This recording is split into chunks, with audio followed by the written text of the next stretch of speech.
It's been on movie fans' radars for weeks now, and it's already getting Oscar buzz. Joker hits theaters tomorrow, but the film is also stirring up some controversy. Lauren Talarico connects the dots. A theater chain is doing something unusual, telling parents to not bring kids to a movie. So why is the new Joker movie coming with so many warnings? Let's connect the dots.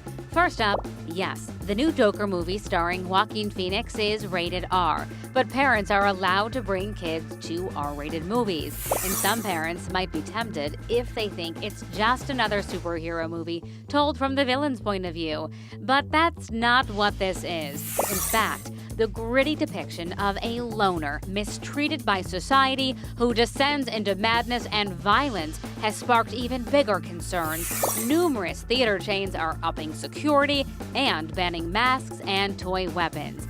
The U.S. military even warned service members of possible violence at screenings of the movie, reminding them to run, hide, or fight if there's an active shooter. A really sad reminder that violence isn't confined to comic books. Connecting the dots, I'm Lauren Talarico for H-Town Rush.